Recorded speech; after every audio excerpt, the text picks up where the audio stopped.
জীবনের প্রয়োজনে যারা রাজধানী ঢাকায় ফিরছেন তাদের খবর একটু জেনে নিতে চাই। আমাদের সহকর্মীরা জানাবেন বিভিন্ন পয়েন্ট থেকে। কমলাপুর স্টেশন থেকে আমাদের সঙ্গে এই মুহূর্তে যুক্ত হয়েছেন মাহবুবুর রহমান। মাহবুব, এর আগেও আপনার সঙ্গে কথা হচ্ছিল, সকাল থেকে দুটি ট্রেনের শিডিউল বিপর্যয়ের কথা জানতে পারছি। সার্বিক অবস্থাটি সম্বন্ধে জানাবেন।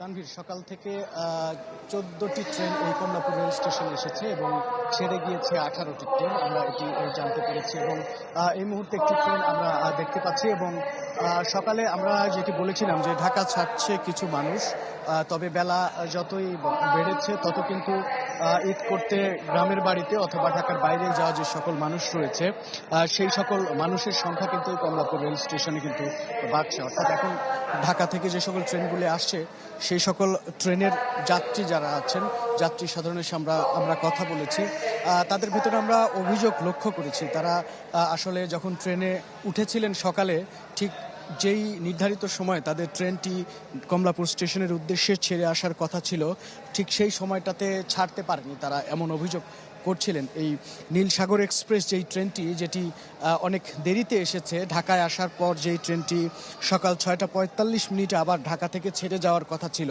ঠিক 6টা 45 নাগাদ কিন্তু সেই ট্রেনটি ঢাকার কমলাপুর স্টেশনে এসেই পৌঁছাতে পারেনি। যে মুহূর্তে ট্রেনটি গাজীপুরে ছিল, ঠিক সেই মুহূর্তে সেই ট্রেনে ঢাকা ছেড়ে যাবে এমন একজন যাত্রীর সাথে আমরা কথা বলছিলাম। তিনি বলছিলেন যে এই ঈদকে কেন্দ্র করে আসলে প্রায় সবগুলো ট্রেনই এরকম ঢালাইয়ের সেরা প্রিমিয়ার সিমেন্ট। নীলসাগর এক্সপ্রেস ট্রেনের একজন যাত্রীর সাথে আমরা কথা বলছিলাম। তিনি আমাদেরকে একটি অভিযোগ করছিলেন যে অতিরিক্ত বগিতে তাদের কাছ থেকে ভাড়া বেশি নেওয়া হয়েছে, কিন্তু সেখানে বসার যে আসনগুলি ছিল ট্রেনের ভেতরে, সেই আসনগুলি আসলে তাদের মনের মতো ছিল না, অর্থাৎ আসনগুলি ভালো ছিল না, সেটি তারা জানাচ্ছিলেন। এবং আমরা ময়মনসিংহ থেকে ছেড়ে আসা একটি ট্রেনের যাত্রীদের সাথে কথা বলেছি। সেই ট্রেনের যাত্রীরা বলছিলেন যে ট্রেনটি যখন ছাড়ার কথা ছিল, ট্রেনটি ছেড়েছিল, কিন্তু সেই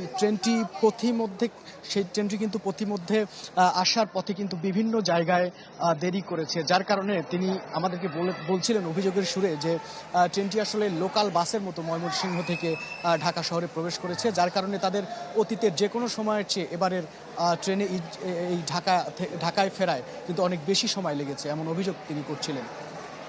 মাহবুব, ধন্যবাদ আপনাকে আমাদের সঙ্গে যুক্ত হওয়ার জন্য।